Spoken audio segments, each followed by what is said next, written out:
¿Qué tal? Buenos días, colegas. Esta es una plática que me han invitado a desarrollar sobre calidad educativa. Definitivamente, la base para discutir este tema puede ser el enfoque epistemológico que se le quiera dar.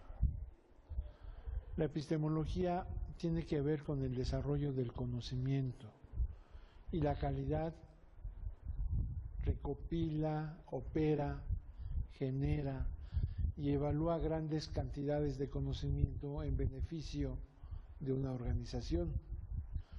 Los cortes epistemológicos son dos en realidad, es una dualidad. Un corte epistemológico que se relaciona con el positivismo o la cientificidad y otro corte epistemológico que se relaciona con lo dialéctico o con un sesgo humanista. Esto significa entonces que la calidad puede verse de dos maneras para empezar: una generalizante o positivista o una particular o dialéctica.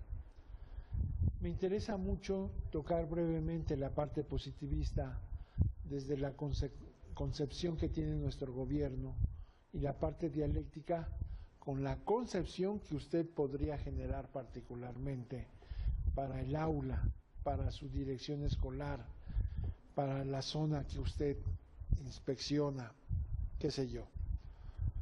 Espero que esté claro el asunto. En este caso, la epistemología simplemente significa que es válido generalizar los principios de un paradigma, pero también es válido particularizar los principios del mismo paradigma. Empecemos generalizando. ¿Qué entender por calidad educativa?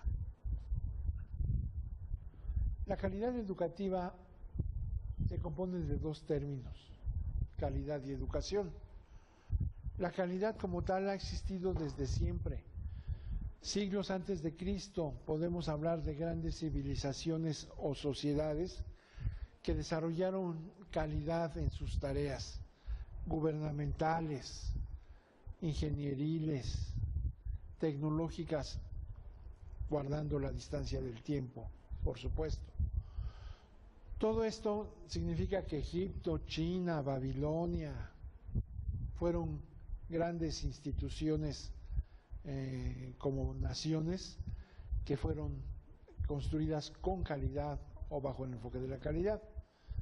Actualmente esto no importa en su estudio.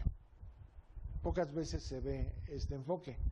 Todo comienza por ahí de la Segunda Guerra Mundial, en la posguerra, cuando Japón, un país que queda diezmado junto con otros países, al igual perdedores de la guerra, necesitan de reconstrucción. De alguna manera, un grupo de personas de los Estados Unidos son enviadas a Japón a ayudar con esta reconstrucción. Entre ellos iban dos ingenieros bien conocidos como estadísticos, Joseph Juram y Edward W. Deming, y con una filosofía que en su tierra no funcionó, llegan a Japón tratando de dar ideas sobre un control de las operaciones llamado control de la calidad. Incluso ahora se le conoce como control estadístico de la calidad, y así es como nace. La calidad tiene que ver entonces con un acento en el reconocimiento de la calidad de un producto, de un servicio actualmente. Las características que están alrededor del diseño de esta pluma, de este ratón, de cualquier proceso, de la calidad de un servicio al cliente, al ciudadano o al usuario, depende del cumplimiento de cada uno de sus atributos como fueron diseñados. Si estos se cumplen, se dice que el producto o servicio tiene calidad, y así es como inicia la calidad. Después de esto vendrán otras generaciones, de hecho son 6. La primera, calidad en el control de la calidad, Segundo, aseguramiento de la calidad. Tercero, calidad en el servicio. Cuarto, calidad total. Quinto, calidad por innovación. Y sexto, las organizaciones inteligentes. Cada una de estas, como irá apareciendo en la tabla que verá usted después, tendremos distintos acentos. Control, acento en el producto. Aseguramiento, acento en el proceso. Servicio, acento en el cliente. Calidad total, acento en la mejora continua. Innovación, acento en la mejora radical. Organizaciones inteligentes, acento en el aprendizaje. Como podemos ver entonces, la calidad comenzó en las organizaciones. Grandes organizaciones o industrias recuperaron estas ideas e inmediatamente tomaron los preceptos para desarrollarlos con mayor profundidad. Por ejemplo, la industria automovilística, por ejemplo, las industrias de manufactura, todas ellas tendieron hacia el control de sus procesos productivos y de manufactura. Poco a poco fue cambiando esto, como ya dije, a las otras generaciones. ¿Cómo es que llega la educación? La educación, como cualquier otra industria, entre comillas, pues requiere de tener un cumplimiento de estándares, de resultados, de normas, y esto hace que el cumplimiento se le llame que es eficiente, efectivo, productivo, con calidad.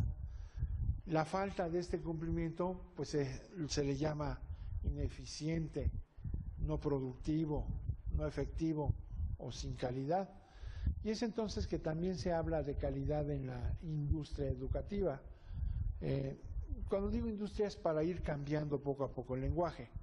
En realidad esto es otro tipo de situación. Hablemos pues ahora de educación por el otro lado. La educación, como ustedes saben, son procesos tan antiguos como la humanidad. Simplemente el hecho de engendrar un hijo o una hija vuelve en automático al progenitor, a la progenitora, educador de esa persona, hasta cierto punto. Yo sé que hay padres y madres que no lo ejercen, pero en la mayoría lo hacen. ¿Quién los capacitó para ser educadores? Para transmitir ciertos conocimientos, ciertos valores. ¿Existía la escuela para padres hace siglos? Este ha sido un gran problema. Quiere decir entonces que la educación, ante todo, es eminentemente práctica. Cualquiera puede tratar e incluso lograr educar a alguien, enseñar algo a alguien. Por eso es que mucha gente puede ser maestro de algo, ¿no? Recuerdo, por ejemplo, la enseñanza y el aprendizaje de idiomas, donde en muchas escuelas, como aquel Instituto Cultural Americano en la zona rosa del Distrito Federal hace años, cuando llegaba algún maestro extranjero, por el simple hecho de hablar como nativo el inglés, era bienvenido como maestro o maestra de inglés, sin tener idea de la didáctica, de la pedagogía, de los famosos approaches, que son las técnicas y métodos para enseñar un idioma como segunda lengua o como lengua extranjera. Quiere decir que lo práctico dominaba lo educativo. ¿Sabes hacer el asunto? Lo puedes enseñar. Yo diría, tal vez lo puedas enseñar. Uniendo estas dos ideas entonces educativas, de calidad y educativa, nos encontramos con un nuevo concepto, la calidad en educación, o la educación con calidad. ¿Qué debemos entender entonces por calidad en la educación? La calidad se convierte entonces en un paradigma, en una herramienta, tal vez la principal, que va a apoyar a la educación a alcanzar sus objetivos, sus metas. Encontraríamos entonces que la educación requiere de metodologías, métodos y técnicas que hagan que su misión se cumpla. De no hacerse así, ¿cómo podríamos trabajar? ¿Cómo podríamos planear los procesos educativos, operarlos y evaluarlos? Requerimos que atrás haya un paradigma que se sume a la gestión, a la dirección, a la planeación de la misma educación. Hacerlo con calidad es una de las propuestas que ha existido desde varias décadas atrás. No quiere decir que en los siglos XVII, XVI no se haya buscado la calidad, pero insisto, como conocemos la calidad actualmente es a partir de los años 50 del siglo pasado. La calidad en educación entonces la podremos definir de esta forma. que usted lo ha visto en su curso. La calidad educativa es el conjunto de supuestos teóricos y prescripciones metodológicas, diseñados, operados y evaluados de tal forma que permitan a un sistema educativo impactar favorablemente en el bienestar integral de los seres humanos. Hagamos algunas reflexiones sobre esta definición. Recuerde que es generalizante, positivista. Estamos construyendo esta definición con base en las ideas del doctor Tomás Samuel Kuhn, el creador, por así decirlo, posmoderno de la idea de los paradigmas, en su libro La estructura de las revoluciones científicas. Él genera una definición de paradigma que yo tomo y amalgamo con estas ideas para formar esta definición. Cualquier paradigma finalmente es un conjunto de prescripciones teóricas y metodológicas. Eso es la calidad educativa. ¿Cuál es su fin? Diseñar, operar y evaluar. Los tres momentos de cualquier proceso, como es la educación: se planea, se ejecuta y se evalúa, pero con un propósito que viene sumado al objetivo, de tal forma, con objeto de que el sistema educativo impacte favorablemente en los seres humanos. Fíjense, no solo hablo del estudiante, que es el primer beneficiado de la educación. Al hablar del ser humano en general, quiere decir que ese estudiante va a salir de su primaria, secundaria, prepa, en opciones terminales de trabajo, a seguir beneficiando con lo aprendido y sus competencias logradas a otros seres humanos, como colaborador en una empresa, como padre de familia, como madre de familia, como familiar, como amigo, como amiga, qué sé yo. Lo que nos dan en el aula no solo sirve para una organización, sirve para la convivencia en sociedad. Por lo tanto, la calidad educativa es una herramienta tremenda. Hacer los procesos sin calidad va a hacer que la planeación, ejecución y la evaluación del sistema educativo pues no logre impactos reales, ¿no? Recuerdo aquella frase de nuestras mamás de, pues ¿qué te enseñan en la escuela, hijo? ¿No te enseñan a comportarte? Algún maestro recalcitrantemente positivista diría que no, eso se enseña en casa. Y no es cierto. Finalmente, la manera de comportarse del maestro, sus actitudes, sus valores, tienen mucha influencia, mucha más de la que alguno pudiera imaginar en el comportamiento de los niños y de las niñas. Por lo tanto, esta definición que usted ya estudió, la estoy tratando de pormenorizar un poco más. ¿Qué hacemos con esto? Reflexionar y pasar a la parte dialéctica. ¿Y para usted qué es entonces la calidad educativa? Recuerde que hay tres grandes intenciones donde se refleja la educación para la sociedad. En el gobierno.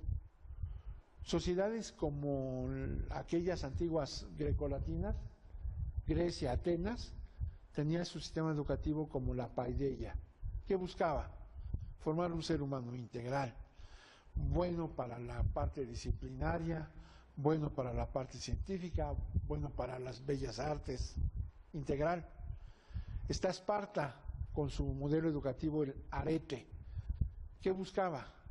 Crear un ser humano con valores de obediencia, lealtad, disciplina, fuerza, fortaleza, un guerrero, una guerrera que pudiera enfrentar las situaciones de aquellos tiempos. Y así podemos seguir a lo largo de la historia lo que la intencionalidad gubernamental quiere construir en sus alumnos, societariamente hablando. Nos encontramos que el papel del profesor en estas intenciones es tremendo, ¿no? En China hubo tiempos en los que decían, si honras a tu padre y a tu madre, eres un buen hijo, pero si honras a tu maestro, eres un buen ciudadano, ¿no? Y en otra ocasión en la misma China decían, para insultar a alguien, pues que te vaya como a los maestros. O sea que imagínense cómo les dirían en aquel tiempo, ¿no? Las intenciones del gobierno son las intenciones de una sociedad en la creación de sus egresados. En nuestro país están implícitos en la reforma educativa.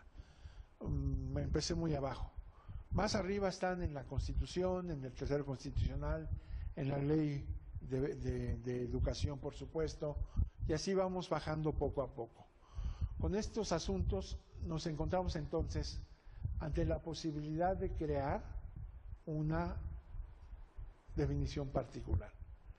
¿Qué es para usted la calidad educativa? Pormenoricemos, insisto.